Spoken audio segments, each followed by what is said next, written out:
Good morning, and you're very welcome to this morning's live. Now, this morning we are tackling something that a lot of you have been asking us to cover over the last couple of months in particular. We're going to be talking about selling your home and how to maximize the value of your property, things you can do, simple things you can do. And then also we'll be chatting about how to spot potential, for anybody who's house hunting at the moment, what you should be looking out for when you're house hunting, particularly in these most unusual times. So I'm delighted that Nicola Williams from Bergins Property Consultants is going to join me this morning. Nicola has a wealth of information and tips that she's going to share. So hopefully you'll be able to pick up lots of tips and tricks that you can take away. So I'm just going to invite Nicola to join me now. There we go.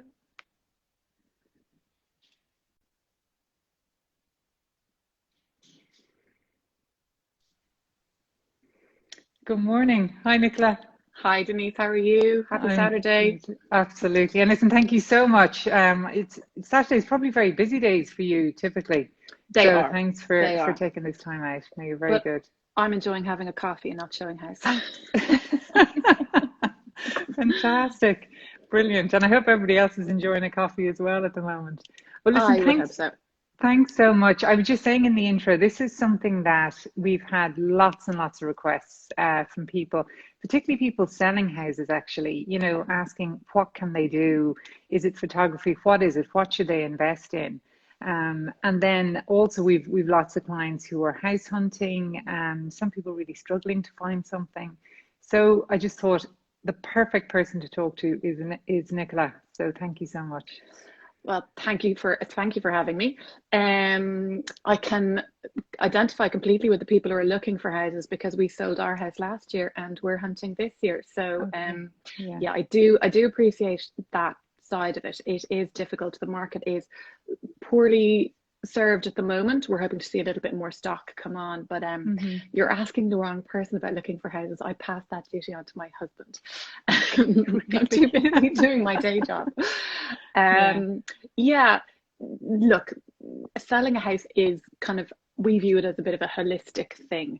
It's not just one element. It's precisely the same way as you would choose an architect or you would choose somebody who's doing something for you in another area of your life.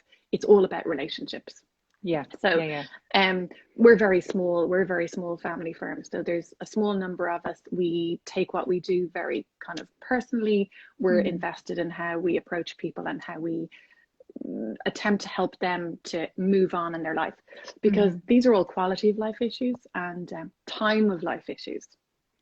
So I think the first thing that you would probably think about when you're trying to sell a house is, who can tell me is the best person to do this for me? Who am I going to enjoy working with? Because you're going to be in their pocket for a long time and you have to trust them. Yeah. So to my mind, it's not about the name. It's about going out and asking your friends or your neighbors or anybody who has had experience recently of selling a house in your neighborhood, because that's another issue. There are characters and personalities in estate agencies in neighborhoods who are excellent at what they do. They have huge amount of local knowledge, and they also get to know all the buyers in the market who are out there at any one particular time. Okay, yes, that's interesting. Yeah. So they have a huge wealth of knowledge. Yeah. If you are approaching an estate agent, I would approach a number of them. I would ask them to come in to look at your house, have a wander around, see, do they appreciate your home the way you'd like them to? Sit them down and have a cup of coffee with them. It's not all about the fees that they might be charging, because there is a little bit of a kind of a race to the bottom on fees, which isn't helpful always, because you are focusing on a headline item that is just one element of the whole sales process. And that's the bit that benefits you kind of at the end of the day, hopefully. But if somebody is putting a huge amount of effort into selling your house, has a marginally higher fee, if you manage to get a little bit more, relatively speaking, that fee reduction is moot. It's not worth the paper it's written on. There's a huge amount to consider. But at the moment, what we do know is that the sales process has changed, especially over COVID. Sure, that's right. You were explaining this to me. So maybe, like what are the options for people then if they're selling their own? Well, first of all agents have the same access to the same portals. So you've got your My Home, your Daft, their own internal websites.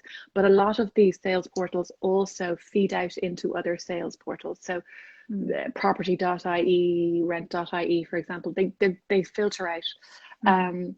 The trick is to make sure that your house stands out, that it is presented well, that it's photographed really well. And what we're adopting now is videos. So they can be as simple as somebody walking through doing a handheld video with an iPhone. Excellent cameras, they do the job.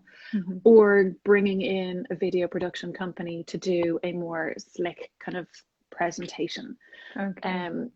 And who organizes that, Nicola? So is that something the agent will take care of? Okay. Yeah. So when the agent is explaining how they can market your house, the old school would be, well, we can take out advertising in the Irish Times or the Independent. But now everybody will be doing their search on the portals that you recognize, because you'll have clicked in your requirements.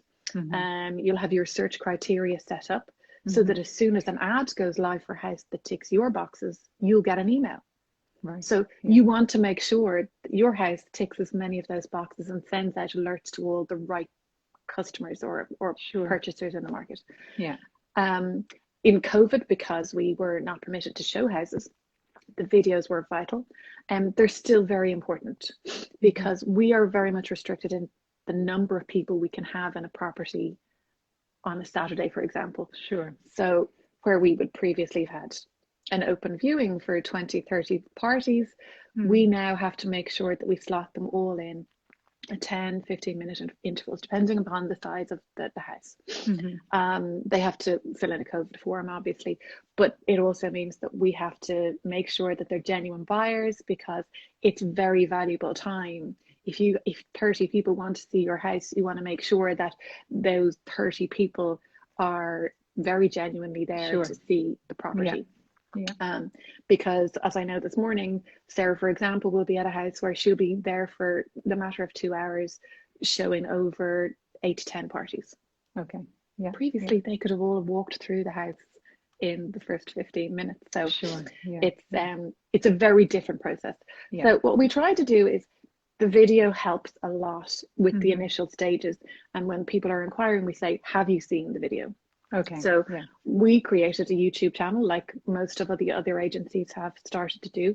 And that helps people to get a visual of the house, because photographs are one thing. You should look at them in conjunction with floor plans to get your idea of flow, but the video takes that one step ahead. Really helps people. It helps you see where the light is, what's behind that door. And the other thing we have seen recently is, and has actually been successful and resulted in a couple of sales, is the FaceTime walkthrough. Great. So we have made appointments for people who are abroad or stuck isolating, who need to see properties, and literally walked through a house with them. And shown them things. They can ask you questions, and they can say, well, what's behind that door? Or, can you show me, can you turn around again and see over there? And that's been remarkable, actually. Remarkable. And is that something anybody can request, Nicola, or is that Yes, I mean, again, it's all about building up relationships. So when somebody is inquiring about a property, you try to make as much by way of inquiries to where they are in the market, what they're looking for, and genuinely what they need. And if you can, get to a stage where you feel that this party is very genuinely interested, and despite not being able to see the property, they should be given the opportunity to see it, then absolutely we'll go out of our way to go to a property and do that walkthrough video for them. Fantastic, brilliant. Great. And then I suppose another question people are asking, how far, so if they're selling their home and it needs a little bit of a facelift, how far should they go? Because there is that danger that they can go so far that suddenly the house feels soulless. So it's striking a balance, isn't it? Soulless is terrible. You'd be better off not painting walls, but leaving part of yourself there, because the worst thing for you to do is for somebody to come into your home and feel like it's not somewhere that they could feel comfortable. Okay. So that sense of comfort is important, a sense of warmth. We would never recommend decluttering everything or removing all of your photographs, because people have to feel that somebody does live there in the right context. Obviously, if it's a family home, you want people to feel that a family has lived there, that they have had a life there, and it's been a happy life. So leave photographs. We call it the Coco Chanel rule. If you're walking out the door in the morning and you spot something on you in the mirror, whip that off. It's the same thing. If you're walking through your house and you see something that catches your eye, you know it's probably not supposed to be there. That's a brilliant tip. Okay, fantastic. Yeah. And people sometimes don't realize how much they have. Oh, absolutely. I mean, you just become so accustomed to everything, you don't notice. And so you can be a magpie before you realize that, you've got an entire counter full of gewgaws and they all look very pretty, but in the context of showing your house, they're probably not belonging there for that duration. We recommend doing a declutter and taking little storage unit. We ourselves did that last year. I was the first gewgaw collector to take out an entire storage unit, and it made a big difference to what our home looked like. And in fact, we kind of walked around afterwards and said, oh, we'd stay here now. But it helps with the flow. It's all about drawing your eye. When you walk into a room, you want to be drawn to a view, a feature, something nice by way of a piece of furniture. You don't want that eye to be distracted by too much stuff. Exactly. Well, people will feel there's no space, so that's what you want to avoid. And kitchen counters, all of them, just clear them. Keep it clear them. Yeah, exactly. And I suppose what people are looking for, you're explaining at the moment, Nicola, is they don't want to take on a property that they have to do too much work to necessarily. So to try and convey that this is a totally livable home that you could literally just move in is really important for people too. That is a marked trend in the last few months. Previously, we would have seen people looking for value. So a house that they could do up, renovate, or kind of add value to in time. But this year, that has changed very significantly. We've seen numbers of parties looking very much to buy the houses that are finished, ready to go, ready to walk into, the ones that tick all of the boxes. Because again, it's a quality of life issue. This is the year where people are assessing quality of life, and there isn't time or, I think, effort, probably energy, to enter into projects that we've certainly seen that leave people's kind of criteria at the moment, the energy to undertake a project. So if a house is ready to walk into, where you can put down a bag, maybe paint a wall or two, I mean, we're talking about little or no work to be done. It certainly seems to be the attraction at the moment. The houses that need work are languishing somewhat at the minute, because it's really interesting. I like everybody this year, I think energy levels are very kind of they're weak and everybody's stamina has been reduced. They're very tired. So I think it's been very, very unusual to see that here, where people would normally have said, oh, that's too expensive because I don't want to pay for somebody else's work. In actual fact, this year they're going, right, that's worth it to me. Again, it's all about, it's a quality of life thing. I will be comfortable and happy in this space very quickly, and that's important. Yeah, that's fascinating. And there was just a question there, is the reason because it's hard to find a builder? And I don't necessarily think it's that. It's more access to funds, isn't it? Really, it's and as you say, quality of life. People just don't want the inconvenience of because it's a stressful process, I suppose, for many people. So it is. And it also comes back to, again, finance is a big thing. If you look at the central bank rules this year in particular, everything is very much tightened on the lending side. So if you have your 20% and a little bit more, that 20% is very valuable in the context of your borrowing, because anecdotally, some of the banks probably are not giving the 80%. So it's very important that you keep your 20% for your deposit and urgent items, not doing something that, and I think the thing that people worry about when they look at work on a house is they don't know how much that's going to cost. Yes. Either at the day they buy or or 6 months down the line. So it's a when they go to variable. do it. It's a variable that people are not willing to look at just at the moment. And again, you're getting to a stage where there's people in a certain age bracket. I know you and I are the same age. And if they're moving house now, you've got a shortened lifespan for mortgage. So I was thinking that people might wait for this reported downturn to come, but in actual fact, speaking to people, their concern is more to keep the time frame extended on their mortgage period than waiting that 1 or 2 extra years, because relatively speaking, if you shorten your mortgage period after, say, the age of 45, the mortgage repayments become quite unmanageable after that.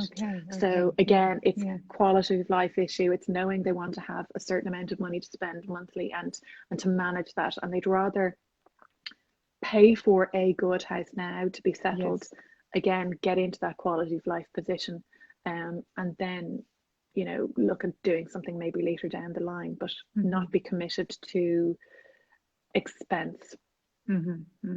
Really interesting. No, fascinating. And I think the point you made there about, you know, if you do intend to do some kind of work, it's getting to grips with that as early on as possible, because it's something that we've seen, you know, people taking on properties, and really the cost of doing what they wanted to do was substantially more than what they had, you know, thought at the time, and then their whole plans had to be scaled back. So it's just trying to get the right advice, I think, early on as well is really important.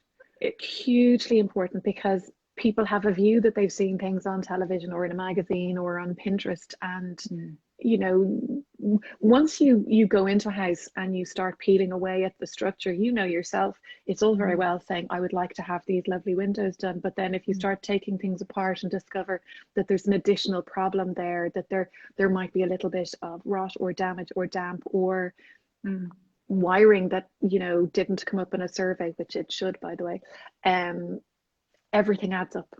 Everything adds up. It does. We try to tell people that if you are going to buy a house and you want to do work, try and buy one that you can live in. Exactly. Yeah, it's great advice. For a year at least. Yeah. Paint the walls white or, you know, a color you like. Bring your stuff, because it's remarkable how a house changes when you take somebody else's pieces out and then put your own in. People will often say to me when they're sad leaving their house, and then they come up to the day where they're packing and the boxes are removed, and then it's just 4 walls and it no longer feels like their home. So that to me helps often with people kind of leaving the family home. They have to see it empty because it's no longer theirs. And then quite quickly, if they're able to move on somewhere else and put their pieces into another space, it suddenly becomes something very different. And I think the problem with people going to look at houses now is they go, oh, it looks tired or old or dated, or that furniture isn't nice. But try for a moment to put your sofa in there, or your nice piece of furniture with your pictures, bit of your art. The appearance and feeling will change quite quickly. Definitely. No, it's great advice. And actually, just somebody had a comment there that so many people working from home, probably quite difficult for people to take on a refurb now, because they're going to be in the house all the time. So, you know, I think the way we're living has had to change so rapidly that it is making us stop and think, you know, and changing priorities. No, fascinating. And then, Nicola, you know, I'd always say to people, try and, you know, if you're looking for a home, it's trying to spot potential. And I completely agree, you know, try and get something that you can live in straight away. Like that's what we did here. We waited 10 years before we did any work, and just painted things and refreshed things as we went. But you're so right. Like I had one child and one on the way when we moved in here. You know, when we did the work, I had a teenager and, you know, another little one. So our lives had changed dramatically in those 10 years, and our needs and what we did with the house as well. So it's great advice to live in the house for a while. You also notice things like light and, you know, space and your view of a garden, and things that will only hit you once you spend 4 seasons in a property. In Ireland here, everything changes from day to day with light. So again, some seasons will make your garden more pronounced in value to you than, you know, a cozy room with a fireplace. So it's where you live in those spaces at various times of the year. How much do you cook? What kind of size bathroom do you actually need? Well, with 2 teenagers or, you know, a family full of kids, you definitely don't need one big, large family bathroom. You need 2. Yeah, exactly. You know, for rotation. Yeah. And Nicola, with people, so say people who have a home at the moment, because another question we get asked a lot is, you know, okay, they don't intend to do the work. They've decided they're going to move instead of stay. But would having something like planning permission for an extension, would that help in terms of adding value to their home if they're going to sell? Not necessarily. We don't. You know, it's a plus if it's there. I wouldn't recommend going out to the expense of getting it done, because you know how much it costs to get someone qualified like you to draw up very good plans, go through the planning process, and everybody has their own idea of what they would like when they move in. So the plans that are drawn up mightn't always be to the taste of the next person. I was recently looking at a house for a client we're buying for, and the vendor had bought it with plans drawn up and planning permission received. She didn't like them, so she went to the expense of having further plans drawn up and has now moved on. So there's 2 sets of plans that the next buyer is nearly kind of bamboozled by and probably don't tick all the boxes they want. It's nearly better sometimes to allow people to do their own thing with a blank canvas. But you can always make a point of saying the size of the garden, the side passage, the precedent on the road, all of those would lead you to believe that if you did want to do work, whether you needed planning permission or otherwise, they're all achievable in this house. So it's something you would always draw attention to when you're selling. Definitely. Yeah, great. Okay, fantastic. Now that's brilliant. And then what are some of the mistakes you see people make, both selling and buying? Like what are things that people should avoid? A probably over declaration of spaces and, you know, too much taste. Over personalizing is probably one of the biggest turn-offs that people have when they go to look at a house. But, you know, then you're depending on the person with vision to be your buyer, and you've got to remember that not an awful lot of people have that kind of visual eye about how space works and how it could possibly be. There are an awful lot of people who are quite blind to that and need to be told, for want of a better phrase. So you need to make sure that if a bedroom is a bedroom on the plans, that you should possibly dress it as such. So not a storeroom. So we would do things like say, right, if we can't get a bed, we're gonna make up a bed here. We're gonna dress it with nice bed linen. It could be as simple as 2 big blow-up mattresses with some good hotel bed linen on top. But that room is suddenly now a bedroom. A side passage, clear it out and put shelving in it. Make it look like it's a good storage area, not somewhere that's just gathering gardening equipment. The other thing is that some people they're so used to their own home that they probably aren't aware of how it might appear to other people, and that could be lighting, it could be smells, dogs, cats. These linger in a house, and you'll never know that they're there, kind of your nose blind. It's always helpful for an agent to be polite but firm, to say, look, maybe time to get rid of the dog for a short period of time, or get the carpets cleaned before we sell. These things all help to kind of create a first impression. So if somebody's walking into a house and maybe the curtains are, very heavy drapes or net curtains over a lovely window that might give a view, get rid of them. Try and do that. The other price is more, it's a subjective thing. Price is the big thing that some vendors make a mistake about. Because your agent, if you are approaching the right agents, they should be going out and doing an awful lot of market research for you. They know anyway in their area what is selling, but they should also present to you a good array of examples and pricing. They will also be speaking to their peer agents. So we'll ring each other and we'll say, okay, so number 52, I see you recently got X for that. How did that go? Yes. Okay. The buyers will see on the property price register that X sold for 650, but what they won't know is that the agent will say, well, it took us several weeks because it's on the wrong side of the street, or it's overlooked at the back and that was putting people off, or all the little bits of information that actually help a sale, you're getting by way of that sharing of information. Not all agents are good at doing that, but by and large we do, because it benefits, and it's a shared pool of valuable information. There's enough for us all to be doing. You don't want to kind of deprive everybody of the data they need. So when your agent presents you with pricing, it is done so with a view to achieving a sale. So when a vendor has a notion of a sale value and it's in excess of what the market might tolerate, it's up to the agent to try to convince them that the market is telling us something else. Okay, yeah. Now, some people, for various reasons, require to achieve a price, and that's absolutely understandable. They might need it to move on and buy what they need to do. They might need it because they are still carrying a legacy from 10 or 12 years ago.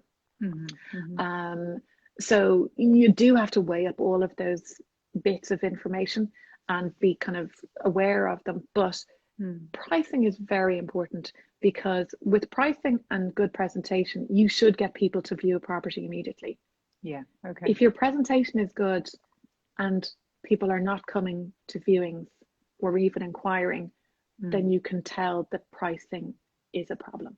Yeah. Okay. And it really, like, a good agent will be able to guide you every step of the way. Like, absolutely. This, you're almost instinctively know these things, so it is about trust, isn't it? Because I can understand that price can be a real stumbling block. It is. And you're going to have conversations about it ongoing during the process, because if the price is too high, then your agent is going to have to be coming back to you to explain that there is nobody coming, or they have come but they don't feel that your home that you value and cherish is not worth to them what you think it's worth to you. And that's very personal information to kind of hear in the negative, but it's that relationship then is really important. The agent and how they deal with you as the vendor is all very kind of, it's intense for a period of time. It is very intense. It's like being an architect on a site and going through that whole period of kind of being in each other's pockets. But pricing is very, very, very important, because your buyers also have exactly the same information that you do. Yeah, of course. They have access to the property price register.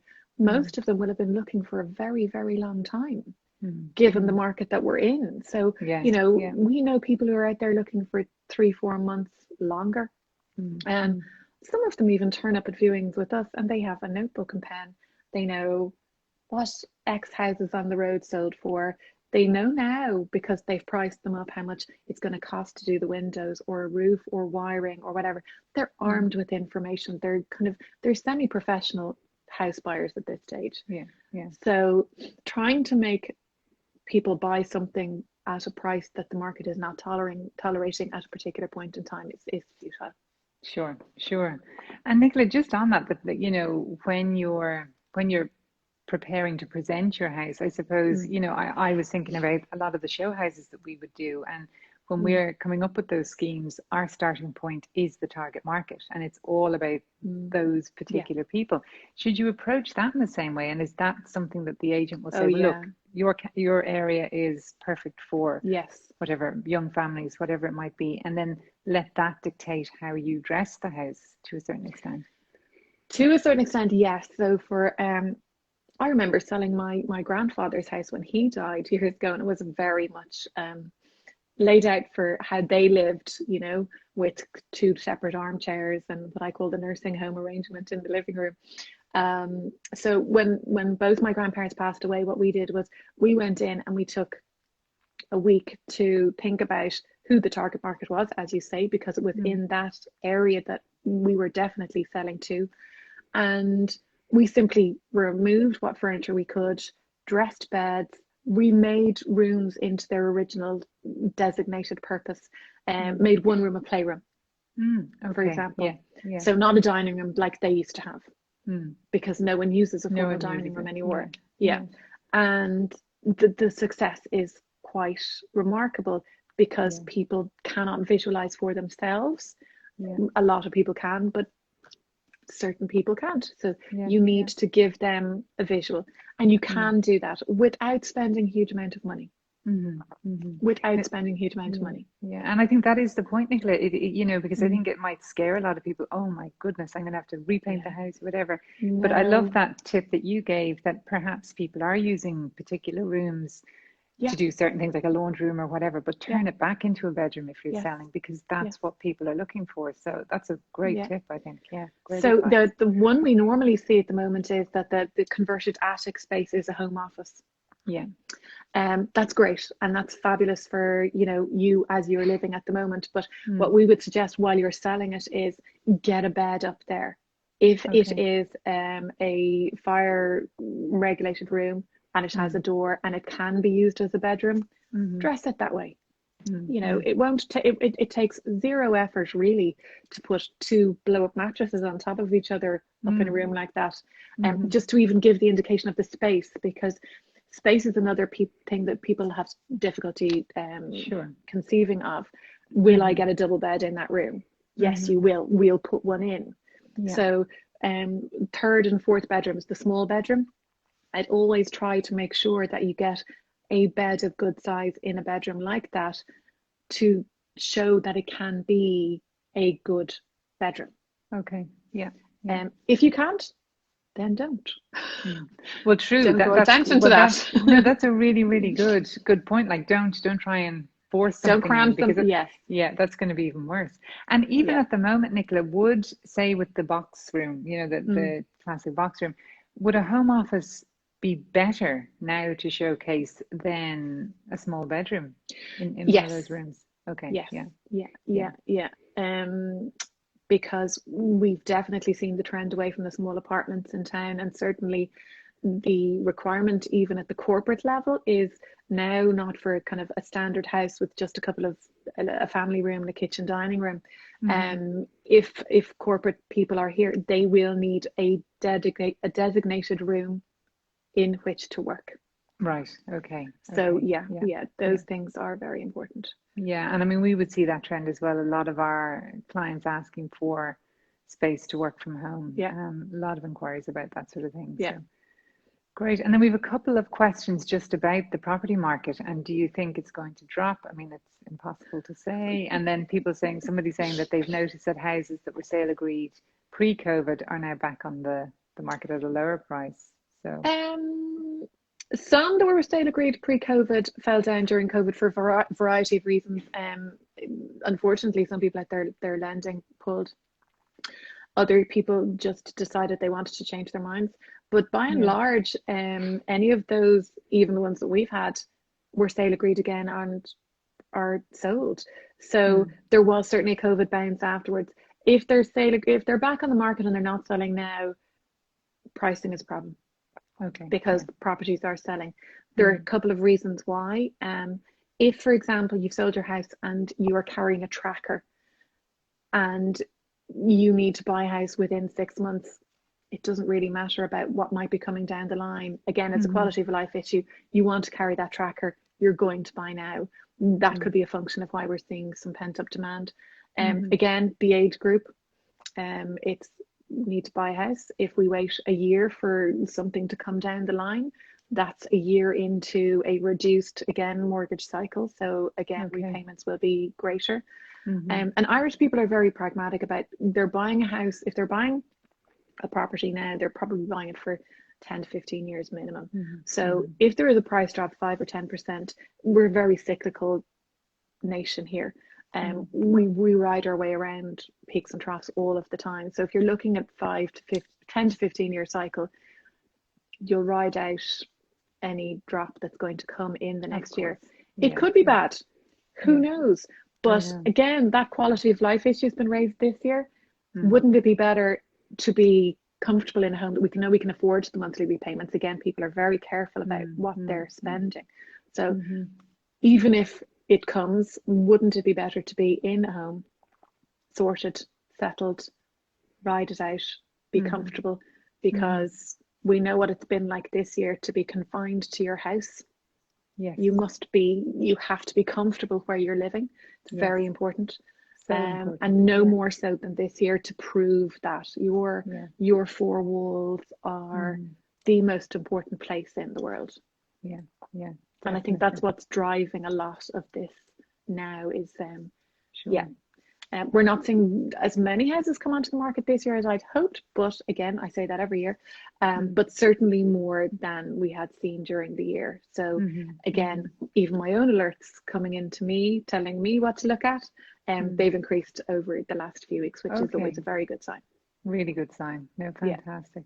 Yeah. Well, Nicola, look, I've taken up so much of your time. It's wonderful advice, great insights, so much to think about. And I think great peace of mind for people as well, because it is, any kind of unsettling time, it does throw question marks out there. People are concerned about making decisions. But I think your point that, look, it's about assessing your life right now, your circumstance right now, and now is what you have to work with. So acting on that. But fantastic. No, thank you so much. And enjoy the rest of your weekend. Thank you. Thanks, Denise. Thanks everybody for joining. Okay. Bye-bye. Bye-bye. Bye-bye.